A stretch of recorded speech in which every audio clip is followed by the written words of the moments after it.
Christian Shri doctor Ambedkar sir గారి పటమునకు పుష్పమాల అలంకరణ కార్యక్రమం.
सर एक फोटो सर बाबू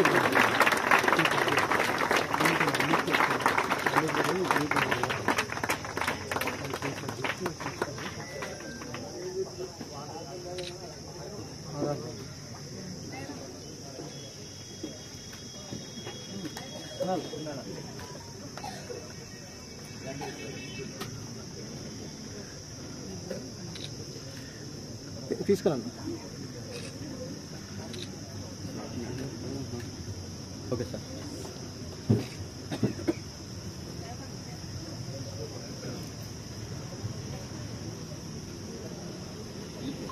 సార్కి ఇక్కడ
వన్స్ అపాన్ ఏ టైం ఈ హాస్టల్ స్టేట్లోనే నంబర్ 1గా ఉండేది సార్. దొరై స్వామి అని ఒక హెచ్డబ్ల్యూ గారు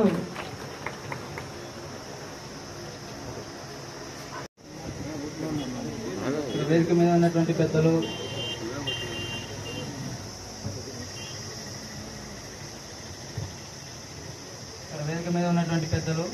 జయంతిని జరుపుకుంటున్నందుకు మనం ఎంతో కృతజ్ఞులం. నేను ఇక్కడ 2005, 2007 నుంచి 10వ తరగతి వరకు చదువుకున్నాను. ఇక్కడ చదువుకొని నేను స్టేట్ బ్యాంకులో జాబ్ చేస్తున్నాను. స్టేట్ బ్యాంకులో ఇంకా 2-3 బ్యాంకుల్లో కూడా జాబ్స్ వచ్చాయి. ఆదర్శంగా తీసుకొని అందరూ విజయం సాధించాలని కోరుకుంటూ సెలవు తీసుకుంటున్నాను. నాకు ఈ అవకాశం ఇచ్చిన పెద్దలకి ధన్యవాదములు. The JPH School Boys Veldurti. Today I am going to talk about a great leader, a true hero of he is none other than Dr. B.R. Ambedkar. Dr. Bhimrao Ramji Ambedkar, also known as Baba Saheb Ambedkar, was very wise and brave man. He was born on April 14th, 1891 in a poor family. Life is very hard for him and he faced a lot of unfair treatment because of his caste. But he never gave up. He studied very hard and became one of the most educated people.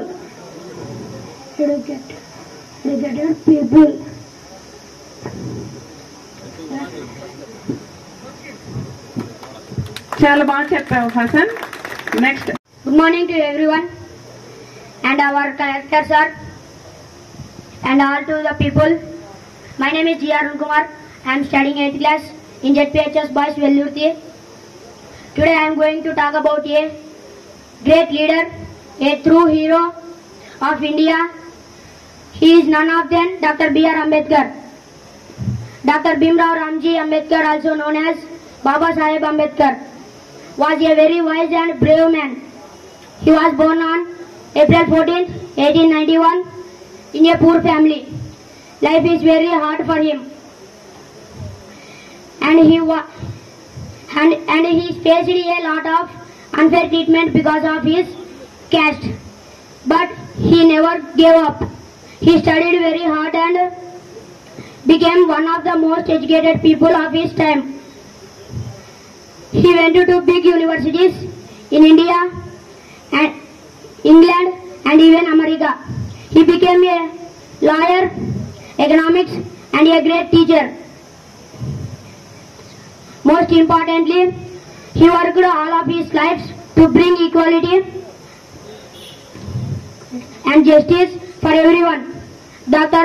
Ambedkar believed that every person, whether rich or poor, boy and girl, deserves the same rights and respect.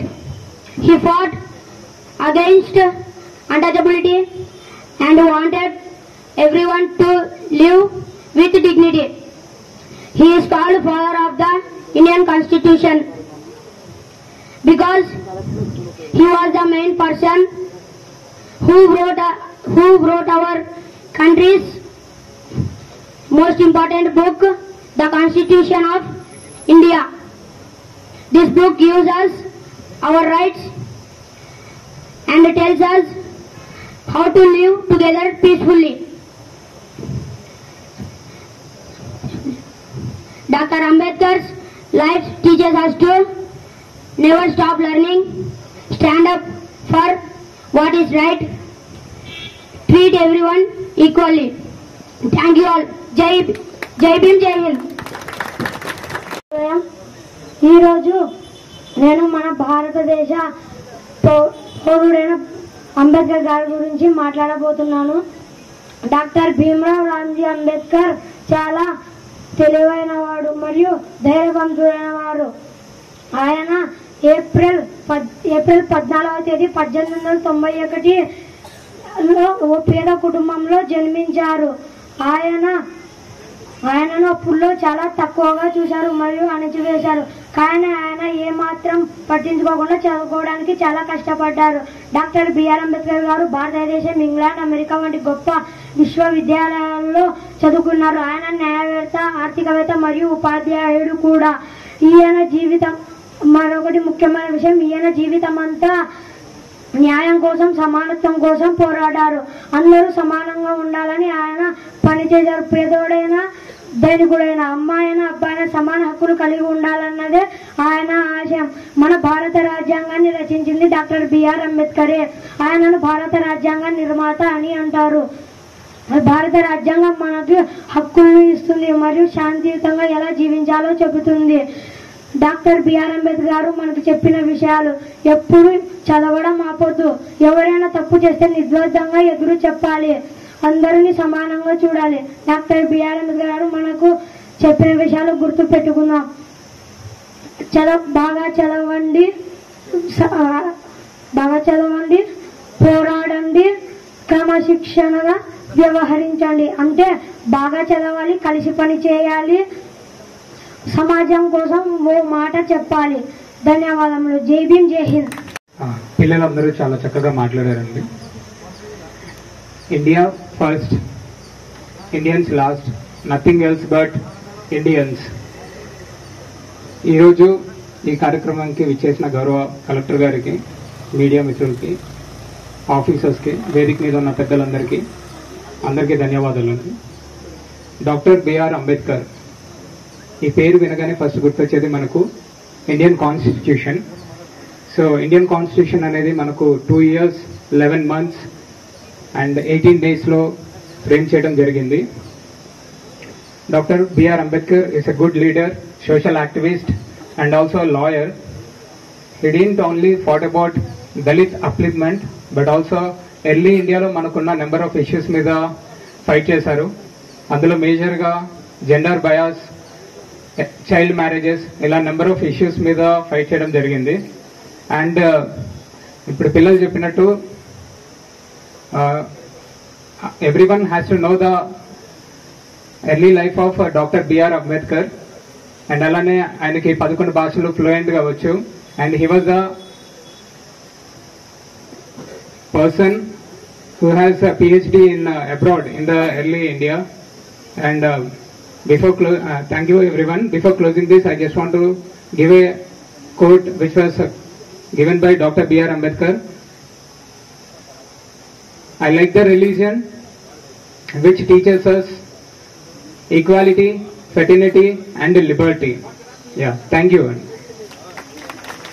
వేదికని అలంకరించినటువంటి మన జిల్లా collector Rajani భాష గారికి, అలాగని మరి JD మేరం గారికి, మరి వేదిక అలంకరించినటువంటి మరి ఎంఆర్ఓ గారికి, ఏఆర్డీఓ గారికి, ఎంఈఓ గారికి, మళ్ళీ దళిత సంఘ నాయకులు మరి దాదిబాబు నవీన్ గారికి, భాస్కర్ గారికి, మరి అలాగే ఇక్కడికి వచ్చినటువంటి మరి ఆఫీసర్స్కి, పత్రికా విలేకరులకు, పోలీసు యంత్రాంగానికి, మరి విద్యార్థులకు, ముఖ్యంగా మరి ఈరోజు 134వ అంబేద్కర్ జయంతి దినోత్సవాన్ని జరుపుకోవడం చాలా సంతోషకరమైనటువంటి విషయము. ఎందుకంటే ఈ అంబేద్కర్ 1897 సంవత్సరంలో నవ్ అనేటువంటి గ్రామంలోన మరి ఒక పేద కుటుంబంలో మరి జన్మించినటువంటి వ్యక్తి. మరి ఈయన మరి చిన్ననాటి నుంచే, ఎందుకంటే పేద కుటుంబమే, చదువుకోవడానికి కూడా కష్టమే, ఆ రోజుల్లో ఎలాంటి కూడా సౌకర్యమైనటువంటి కూడా లేనటువంటి పరిస్థితి. అలాంటి పరిస్థితుల్లో కూడా ఆయన పాఠశాలకు మరి వెళ్ళి, మరి పాఠశాలలో, ఎందుకంటే అప్పుడు చదువుతున్నటువంటి సమయంలో బ్రిటిష్ వారు ఉన్నటువంటి పాఠశాలలే, ఎందుకంటే ఆ రోజుల్లో.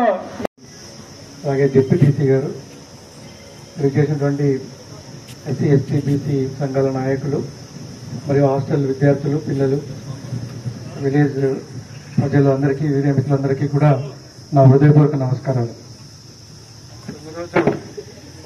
భారతదేశం అంతా కూడా, అలాగే ప్రపంచవ్యాప్తంగా కూడా డాక్టర్ బిఆర్ అంబేద్కర్ గారి జన్మదినాన్ని మనం జరుపుకుంటున్నాం.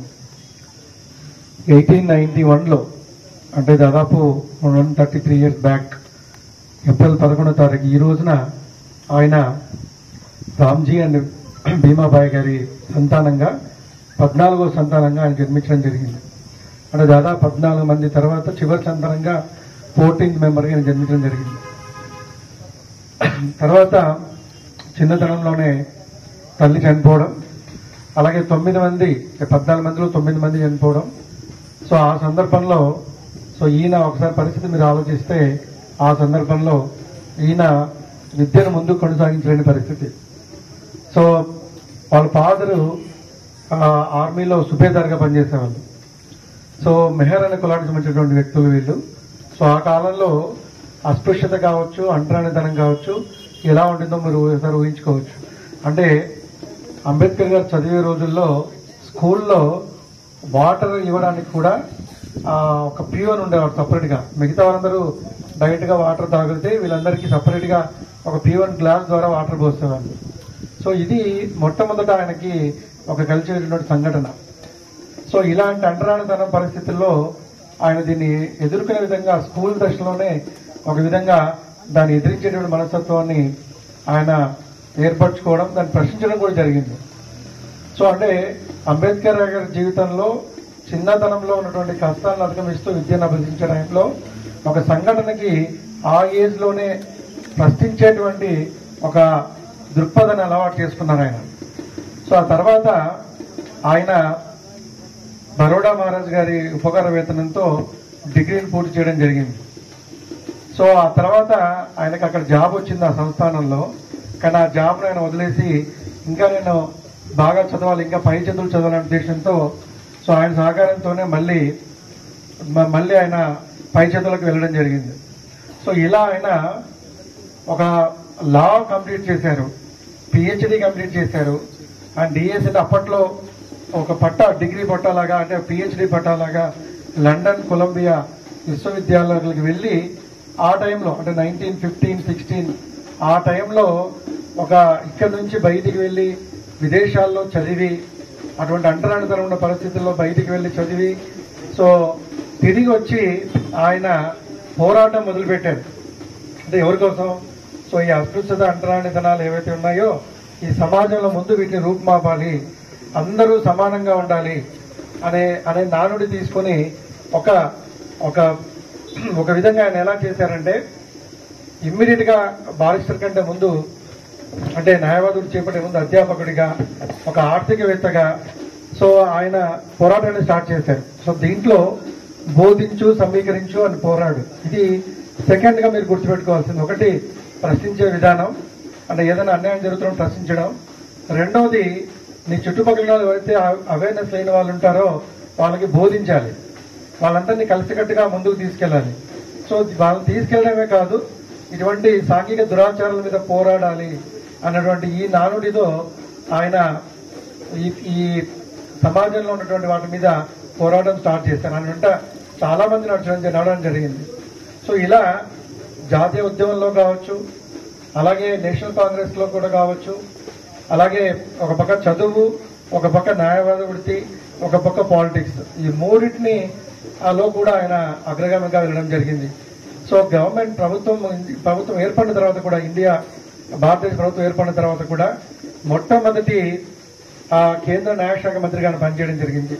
ఇంతకంటే ముందు మనందరం చెప్పుకోవాల్సింది, ప్రతి మతానికి ఒక పవిత్ర గ్రంథం ఉంటుంది. ఇండియన్స్ అందరికీ కూడా పవిత్రమైన గ్రంథం ఏంటంటే కాన్స్టిట్యూషన్, భారత రాజ్యాంగం. ఈ కాన్స్టిట్యూషన్ ని రాసింది ఎవరు? So constitution drafting committee chairman గా సో మొత్తం అందరూ కూడా డ్రాఫ్టింగ్ మెంబర్స్ అందరిలో కూడా ఈయన డాక్టర్ బిఆర్ అంబేద్కర్ గారు మొత్తం దాన్ని కష్టపడి మనందరికీ అందించడం జరిగింది. ఇప్పటికీ కొన్ని సవరణలతో ఇప్పటికీ కూడా ఇన్ని సంవత్సరాల తర్వాత కూడా మనం అందరం ఫాలో అవుతున్నాము. మొత్తం దేశమంతా కూడా దానికి కట్టుబడి ఉంది అంటే మీరు ఒకసారి ఆలోచించుకోవచ్చు ఎంత విజనరీగా, ఎంత దార్శనికతతో ఆయన గ్రంథాన్ని రాశారు. ఈ రోజు కూడా మనకు పవిత్ర గ్రంథంగా అందరం కూడా ఫాలో అవుతున్నాం. మీరు ఎక్కడ చూసినా, కోర్టులో ఏ కేసు చూసినా, లేదు ఎక్కడ ఏ పోలీస్ స్టేషన్ లో కేసు చూసినా రాజ్యాంగ పరంగా ఈ సెక్షన్స్ దీనివల్ల మనం పెడుతూ ఉంటాం, మనం ఫాలో అవుతూ ఉంటాం. సో ఫండమెంటల్ రైట్స్ కావచ్చు, ఆదేశ సూత్రాలు కావచ్చు, అలాగే మన విధులు కావచ్చు, ఇవన్నీ కూడా పొందుపరచడమే కాకుండా ఒక విధంగా రాష్ట్రపతి గారు, అలాగే గవర్నర్ గారు, ఈ కలెక్టర్ వ్యవస్థలు, అన్ని వ్యవస్థలు కూడా కంప్లీట్ గా రాజ్యాంగంలో ఆ రోజు రాసినవే. సో ఈ రోజు మనందరం అనుభవిస్తున్నటువంటి ఈ సమాన అవకాశాలు ఏవైతే ఉన్నాయో ఇవన్నీ కూడా ఆయన ఆ రాజ్యాంగంలో పొందుపరచడం, ఆయన దార్శనికతకు ఇవన్నీ కూడా ఉదాహరణలు. సో ఇది థర్డ్ థింగ్, అంటే మీ ఎదురుగా అన్యాయాన్ని ఎదిరించడం ఒకటి, మీ చుట్టుపక్కల వాళ్ళని కూడా అవేర్నెస్ తీసుకురావడం, వాళ్ళందరినీతో కలుపుకోలుదనంతో అందరినీ కలుపుకుపోతూ పోరాడడం. మూడవది తనకున్న శక్తి సామర్థ్యాల కాన్స్టిట్యూషన్ తీసుకురావడం. సో దీని తర్వాత చివరికి ఆయన మతపరంగా కూడా, రిలీజియస్ పరంగా, ఆధ్యాత్మికంగా కూడా బౌద్ధ మతాన్ని స్వీకరించడం. సో మతం ఎలా ఉండాలి, సో ఎలా ఆధ్యాత్మికంగా ఎలా ఉండాలి, స్పిరిచువల్ గా మన చివరిలో లైఫ్ ఎలా డీల్ చేయాలన్నది కూడా ఒక విధంగా విద్యార్థి బాల్య దశ నుంచి దాకా కంప్లీట్ గా ప్రతి మనిషికి ఒక ఆదర్శంగా ఆయన జీవితం ఉంటుంది. డెఫినెట్లీ మనందరికీ ఒక ఇన్స్పిరేషన్, మోటివేషన్. పిల్లలందరినీ దృష్టిలో పెట్టుకొని మీరు కూడా, అది ఏ కమ్యూనిటీ ఏ క్యాస్ట్ అనేది పక్కన పెడితే అందరూ కూడా సో అన్యాయం జరుగుతున్నప్పుడు ప్రశ్నించడం, పోరాడడం. సో అలా విధంగా మీరు చదువుకొని ఇతరులను పైకి తీసుకురావడం, వాళ్ళకి ఈ అందరికీ కూడా సమాన అవకాశం వచ్చేటట్టుగా అందరూ వెనుకబడిన వాళ్ళని ముందుకు తీసుకురావడం, వాళ్ళందరికీ తగిన సహాయం చేయడం, ఇది మనకి అంబేద్కర్ గారి గీతం గురించి తీసుకున్నటువంటి స్ఫూర్తిదాయకమైనటువంటి లక్ష్యాలు. స్టూడెంట్స్ అందరూ కూడా ఈరోజు మీరు బాల్య దశ, విద్యార్థి దశలో ఉన్నారు. ఇప్పుడు మీ పేరు మర్చిపోయానండి, ప్రతాప్ గారు అక్కడి నుంచి ఇక్కడికి వచ్చారు. సో నేను కూడా ఇక్కడే ఒక హాస్టల్, అంటే కాలోపుగా రెసిడెన్షియల్ స్కూల్లో చదివాను. ప్లీజ్ సిఏ గారు, please welcome, please come. So ఇప్పుడు సిఏ గారు వచ్చారు, ఇక్కడ కూడా హాస్టల్లో చదివి ఈరోజు సిఏగా మీ ముందున్నారు. సో నేను కూడా ఇక్కడ కాలోపుగా రెసిడెన్షియల్ స్కూల్లోనే చదువుకున్నాను, ఇక్కడ ఈ కర్నూలులో. సో అందరూ కూడా మీకు ఆదర్శం. సో బాబాసాహెబ్ అంబేద్కర్ గారు మాకందరికి ఆదర్శం. సో అందరూ ఆదర్శంగా పెట్టుకొని మీరందరూ కూడా ఉన్నత స్థాయికి వెళ్ళాలి. మీరు కూడా సమాజంలో అభివృద్ధికి, మన దేశాన్ని ముందు తీసుకెళ్ళడానికి మీరందరూ కూడా పాటుపడతారని, ఫ్యూచర్ లో మీరందరూ కూడా భవిష్యత్తులో చాలా పైకి ఎదగాలి, ఉన్నత లక్ష్యాలు నిర్దేశించుకొని ముందుకు సాగాలని చెప్పేసి కోరుకుంటూ మరొకసారి బాబాసాహెబ్ అంబేద్కర్ గారికి నమస్కరిస్తూ, సో మన దేశం 1990లో ఆయనకి భారతరత్నతో మరణాంతరం ఇవ్వడం జరిగింది. సో అందరూ కూడా ఆయన స్ఫూర్తితో, ఆయన ఆశయాలకి మనందరం పునరంకితం కావాలని చెప్పేసి కోరుకుంటూ సెలవు తీసుకుంటున్నాను. Thank you. అయితే వారు చెప్పినటువంటి పలుకులు గాని, సందేశం గాని ఎంతో సందేశాత్మకంగా అలాగే ఆచరణీయంగా ఉన్నది. తప్పకుండా మరి పిల్లలందరూ కూడా వారు చెప్పిన ప్రతి విషయాన్ని గుర్తుపెట్టుకోండి, ముందుకు తీసుకెళ్ళండి, ప్రయత్నం చేసి మన జిల్లాలో ఉన్నటువంటి. సో ఇక్కడ చెప్పాల్సిందంటే గవర్నమెంట్ తరపు నుంచి అన్ని కార్యక్రమాలను మనం ముందుకు తీసుకెళ్తున్నాం. దాంట్లో భాగంగా ఒక 7,19,00,000తో మొత్తం హాస్టల్ వెల్ఫేర్ హాస్టల్స్ అన్ని కూడా రిపేర్ స్టార్ట్ చేశాం. ఈరోజు ఈ పెయింట్ కూడా అన్ని కూడా దాదాపు అన్ని హాస్టల్స్ లో రిపేర్స్ కి గవర్నమెంట్ 7 కోట్ల రూపాయలు రిలీజ్ చేయడం జరిగింది. సో వాటితో అన్ని హాస్టల్స్ ని మనం రిపేర్ చేసుకుని రెనోవేషన్ చేసుకుంటున్నాం. సో ఇది ఈ మంత్ ఎండింగ్ కి ఆల్మోస్ట్ ఆల్ అన్ని హాస్టల్స్ లో కంప్లీట్ అవుతుంది. అలాగే బీసీ హాస్టల్స్ కూడా 1,50 కోట్ల శాంక్షన్ చేయడం జరిగింది గవర్నమెంట్ నుంచి. సో గవర్నమెంట్ తరఫు నుంచి ప్రతి హాస్టల్స్ కావచ్చు, స్కూల్స్ కావచ్చు, ప్రతి విద్యార్థికి సంబంధించినటువంటి మూల్యాంకనం కావచ్చు, అన్ని మనం పకడ్బందీగా చేస్తున్నాం. ఈ సందర్భంగా జేడీ సోషల్ వెల్ఫేర్ గారిని కూడా అభినందిస్తున్నాను. కంటిన్యూస్ గా మానిటర్ చేస్తూ అన్ని కూడా ముందుకు తీసుకెళ్తున్నారు. Thank you. సార్ వారందరూ కూడా కంపల్సరీ పాస్ అయ్యే విధంగా ట్యూటర్స్ అందరూ హాస్టల్లోనే ఉండి చదివించారు. హెచ్డబ్ల్యూ కూడా నైట్ అంతా హాస్టల్లోనే తమరిచ్చిన ఆదేశాలను అనుసరించి ఉండి చదివించారు సార్. తప్పకుండా 100% రిజల్ట్ ఈ హాస్టల్కి వస్తుందని, 2010 నుంచి కూడా ఇక్కడ 100% రిజల్ట్ సార్. దాన్ని కంటిన్యూ చేస్తారని భావిస్తున్నాను సార్. అలాగే ఈ అంబేద్కర్ గారి బర్త్డే సందర్భంగా స్పీచెస్ అలాగే ఎస్ఏ కాంపిటీషన్ పిల్లలకు పెట్టడం జరిగింది సార్. దాంట్లో ఫస్ట్ ప్రైజ్ వచ్చిన అఖిల్ గారికి కలెక్టర్ గారి చేతుల మీదుగా బహుమతి ప్రదానం చేయవలసిందిగా రిక్వెస్ట్ చేస్తున్నాను. రండి. Mahesh. Thank you. Akhil 9th class teachers లో ఫస్ట్ ప్రైజ్ ఆయనకి. Congratulations Akhil. Asin 8th class.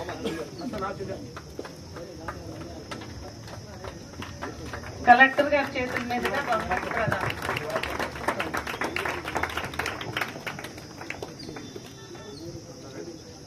Congratulations. And G Arun 8th class.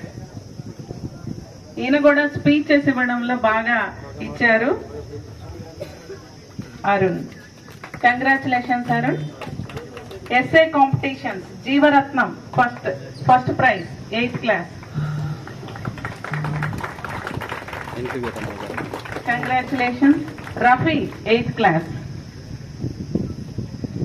SA competition. R Eshwar 6th class.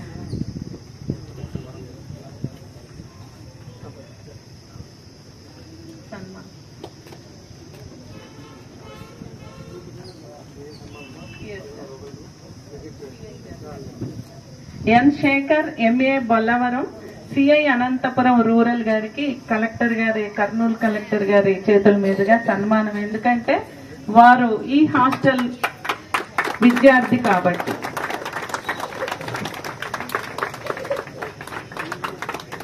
Sir ఒక ఫోటో సరే సార్. అందరికీ నమస్కారము. అనంతపురం వచ్చేదానికి కొంచెం ఆలస్యమైంది, ప్రయాణంలో వచ్చాను కాబట్టి దయతో అందరూ కూడా క్షమించాలని చెప్పేసి కోరుకుంటున్నాను. మరి ఈరోజు మన రాజ్యాంగ నిర్మాత గౌరవనీయులు పెద్దలు డాక్టర్ భీమ్రావ్ రామ్జీ అంబేద్కర్ గారి యొక్క 134వ జయంతి సందర్భంగా మన సాంఘిక సంక్షేమ హాస్టల్ వెల్దుర్తి నందు ఏర్పాటు చేసిన ఈ కార్యక్రమానికి విచ్చేసినటువంటి గౌరవనీయులు పెద్దలు మన కర్నూలు జిల్లా కలెక్టర్ సార్ గారికి, అదేవిధంగా డీడీ మేడం గారికి, అదేవిధంగా వేదిక పైనటువంటి ఇతర పెద్దలు, ఆఫీసర్స్, మరి ప్రింట్ అండ్ ఎలక్ట్రానిక్ మీడియా వారికి, మరి ముఖ్యంగా రాబోయే రోజుల్లో కాబోయేటటువంటి డాక్టర్లు, ఇంజనీర్లు, సైంటిస్టులు, పొలిటికల్ లీడర్లు ఉండేటటువంటి మా ఇష్టమైనటువంటి హాస్టల్ విద్యార్థులకు అందరికీ ఈ కార్యక్రమాన్ని ఇచ్చేసిన వారి పేరెంట్స్ అందరికీ కూడా ప్రత్యేకమైనటువంటి ధన్యవాదాలు తెలియజేస్తున్నాను. మరి చాలా సంతోషకరమైన శుభదినము.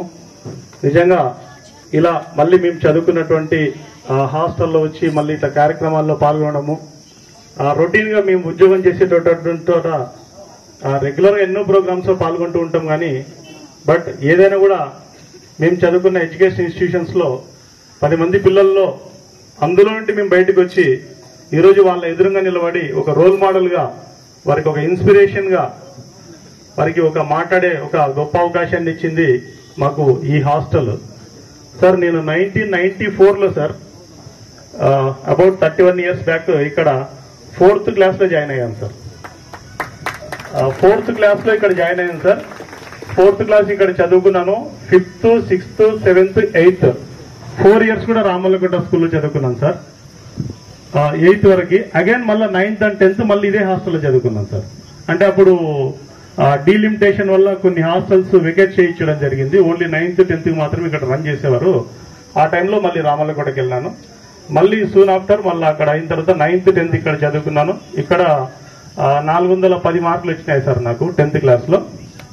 2001 మార్చ్ సార్ పాస్డ్ అవుట్ నేను, 2001 సార్. ఇక్కడ నుండి మళ్ళీ చిన్నటేగూరులో సీట్ వచ్చింది సార్ నాకు గురుకుల పాఠశాలలో. అక్కడ 2 ఇయర్స్ చదువుకున్నాను సార్. 2001 to 2003 అక్కడ కూడా 77% వచ్చింది సార్ నాకు ఎంపీసీలో.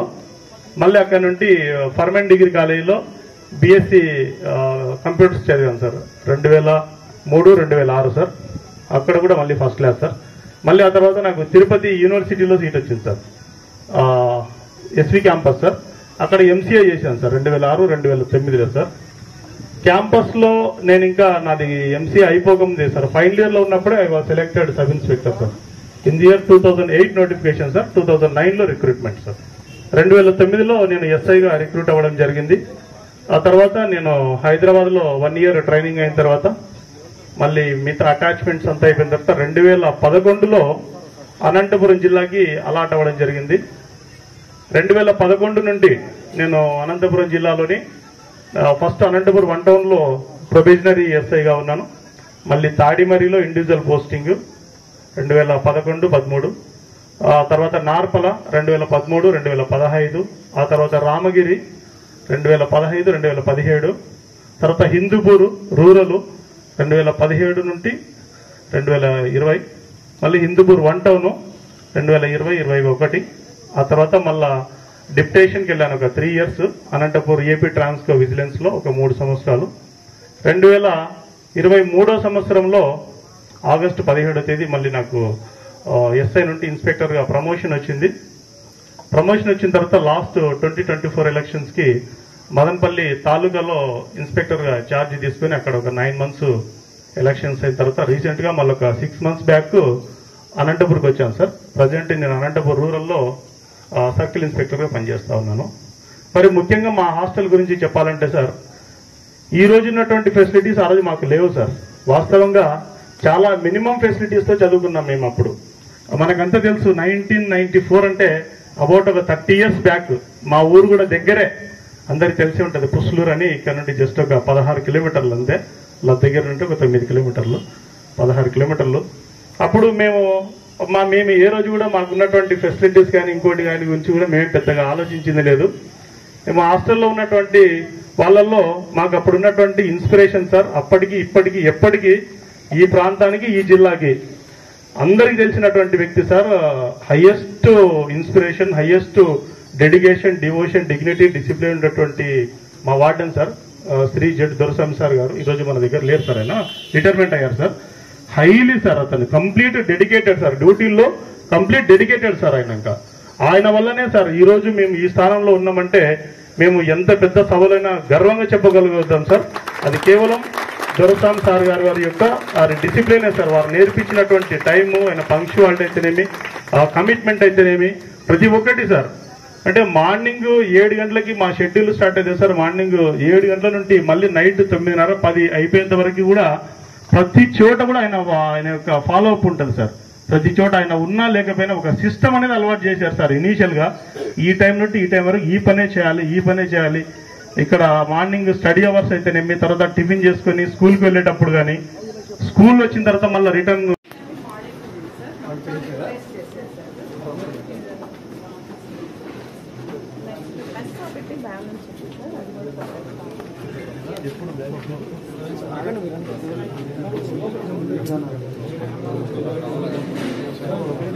ఏమైనా చిన్న ఉంటే చేయించండి.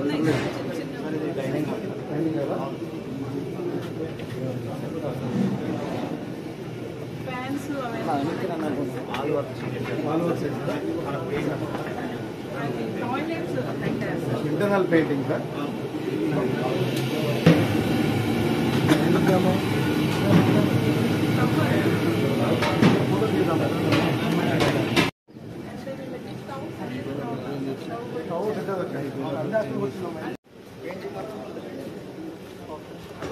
అది కూడా మరి ఈరోజు మీరు 10 మంది నుంచి అన్ని అక్షరాలు కంప్లీట్ చేయించండి. కదా ఇప్పుడు కట్టేది, ఇప్పుడు ఈ వర్క్లోనే కట్టేస్తాం. బాత్రూమ్స్ తక్కువ క్విక్గానే కొట్టేస్తారమ్మా.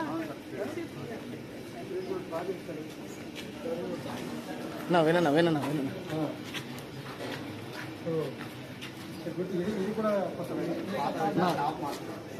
నా దేవకంతా ఎట్లా అనుభవం వచ్చింది. సో ఓన్లీ బాయ్స్ హాస్టల్ కదా, బోర్ బయట కూడా ఉంటుంది. సఫిషియెంట్ టాయిలెట్స్ కూడా ఉన్నాయి.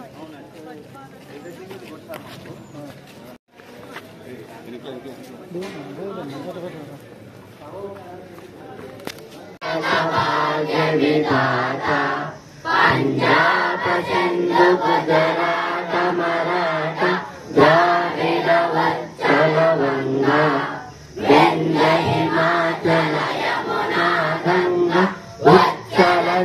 ज्योति तरंगा शुभ नामे गाहे तव शुभ आशीष मागे गाहे तव जय गाथा जनगण मंगल नायक जय हे भारत भाग्य विधाता जय हे जय हे जय जय जय जय हे